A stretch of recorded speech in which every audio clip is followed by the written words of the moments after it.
আইন বাতিল কৰিব লাগিবই। দক্ষিণ বৰপেটা জিলা আমচুৰ উদ্যোগত বিশাল প্ৰতিবাদ। ৱাকফ সংশোধনী বিধেয়ক বাতিল কৰাৰ দাবী। মোদী চৰকাৰৰ প্ৰস্তাৱিত ৱাকফ সম্পত্তি আইনৰ সংশোধনী বিলখনক লৈ প্ৰতিবাদী কাৰ্যসূচী পালন কৰিছে আমচুই।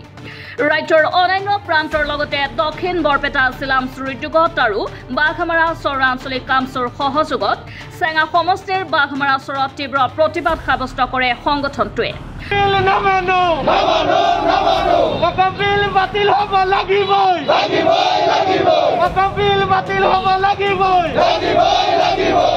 প্ৰতিবাদকাৰীসকলে মুছলমানে নিজৰ স্থাবৰ আৰু অস্থাবৰ সম্পত্তিৰ একোটা অংশ নিজৰ সম্প্ৰদায়ৰ কল্যাণৰ বাবে ঈশ্বৰৰ নামত দান কৰা ৱাকফৰ সম্পত্তিত কেৱল মুছলমানৰ অধিকাৰ আছে বুলি কোৱাৰ লগতে কেন্দ্ৰীয় চৰকাৰে 44টা সংশোধনীৰে অনা নতুন ৱাকফ বিলখনে কাৰ্যত ৱাকফ বৰ্ডৰ ক্ষমতা নোহোৱা কৰিব বুলি দাবী কৰে। বিলখনৰ আটাইতকৈ গুৰুত্বপূৰ্ণ সংশোধনী দফাটোত কোৱা হৈছে যে কোন সম্পত্তি ৱাকফৰ সেই বিষয়ে চূড়ান্ত সিদ্ধান্ত গ্ৰহণ কৰিব জিলা আয়ুক্তই। আইনৰ এই দফাটোক লৈ প্ৰতিবাদকাৰীসকলে আপত্তি কৰাৰ লগতে কয় যে বৰ্তমান সময়ত দেশৰ বিভিন্ন প্ৰান্তত যিদৰে হাজাৰ বছৰীয়া ইতিহাস থকা মছজিদ দৰগাহসমূহ কেতিয়াবা অবৈধ স্থাপনা আখ্যা দি কেতিয়াবা বিতৰ্কিত বুলি ঘোষণা কৰি সেইবোৰ উচ্ছেদ কৰা হৈছে, নতুবা সেইবোৰৰ ইছলামিক চৰিত্ৰ পৰিৱৰ্তনৰ দাবী উত্থাপন কৰা হৈছে।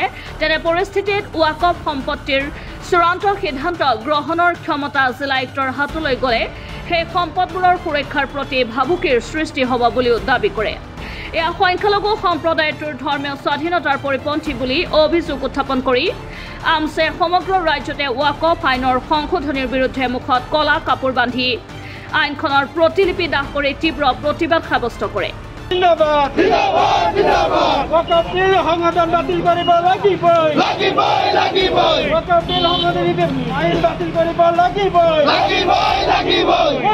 আজি আমি সদৌ অসম সংখ্যালঘু ছাত্ৰ ইউনিয়নৰ মহামান্য সভাপতি ৰেজাউল কৰিম চৰকাৰ ডাঙৰীয়াৰ নেতৃত্বত আমি আজি এক প্ৰতিবাদী কাৰ্যসূচী আমি ইয়াতে ৰূপায়ণ কৰিলোঁ দক্ষিণ বৰপেটা জিলা সমিতিৰ পৰা। প্ৰতিবাদটো এইকাৰণেই আমি কৰিলোঁ, ইতিমধ্যে আপোনালোকে জানে, গম পায়, সকলোৱে জানে যে যোৱা 3 এপ্ৰিল তাৰিখত আমাৰ মুছলমানসকলৰ ৱাকফ বোৰ্ডৰ যিখন সম্পত্তি, সেই সম্পত্তিখন ভাৰত চৰকাৰৰ তথা NDA চৰকাৰৰ নেতৃত্বত এই সম্পত্তিখন বাজেয়াপ্ত কৰাৰ কাৰণে কুচকাৱাজ আৰম্ভ কৰিছে। আৰু বাজেয়াপ্ত কৰাৰ কাৰণে সংসদত ৱাকফ বিল নাম সংশোধনী বিল এখন আইনত পৰিণত কৰি আমাৰ সম্পত্তিখন বাজেয়াপ্ত কৰাৰ কাৰণে কুচক্ৰান্ত আৰম্ভ কৰিছে।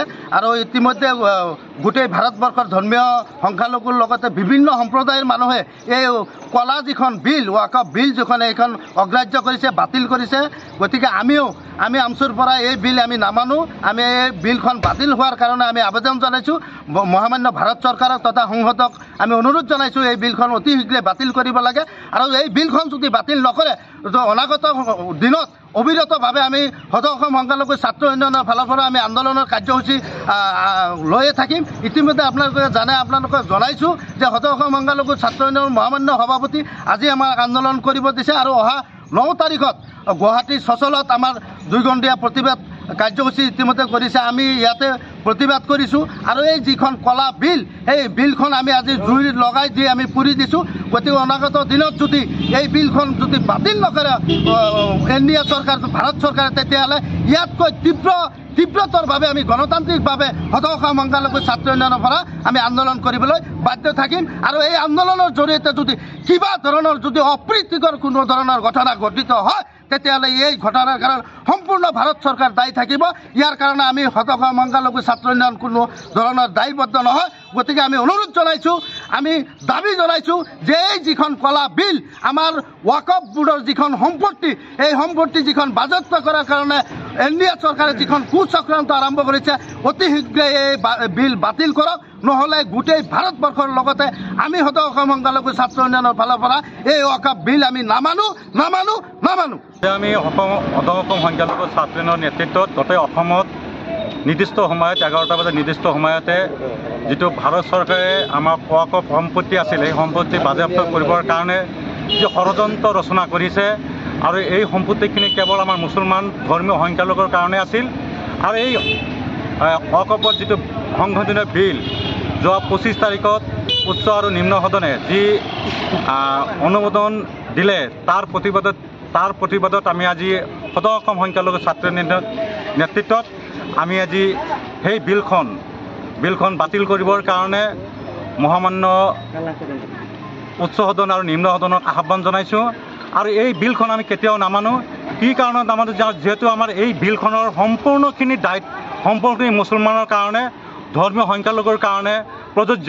আৰু এই বিলখনৰ ইতিমধ্যে ভাৰত চৰকাৰে এটা ষড়যন্ত্ৰ সৃষ্টি কৰিবলৈ কেনেকৈ এই মুছলমানৰ সম্পত্তিৰ পৰা বঞ্চিত কৰিবৰ কাৰণে যি ষড়যন্ত্ৰ ৰচনা ষড়যন্ত্ৰ কৰি আছে, তাৰ প্ৰতিবাদ হিচাপত আজি সদৌ অসম সংখ্যালঘু ছাত্ৰ ইউনিয়নে সেই বিলখন আমি জুইৰে জ্বলাই দিয়া হৈছে। আৰু আমি এই বিলখন কেতিয়াও নামানো। আৰু অনাগত দিনত যদি আমাৰ এই বিলখন বাতিল নকৰে, বিলখনত যদি গৃহীত হৈ যায়, তেনেহ'লে অনাগত দিনত গণতান্ত্ৰিকভাৱে গোটেই ভাৰতবৰ্ষ একত্ৰিত কৰি পেলাই মহামান্য উচ্চতম আমি গোচৰ তৰিম আৰু গণতান্ত্ৰিকভাৱে ধাৰাবাহিকভাৱে আমি আন্দোলন কৰি যাম। নগৰবেৰাৰ পৰা লোকমান হুছেইনৰ ৰিপৰ্ট NV।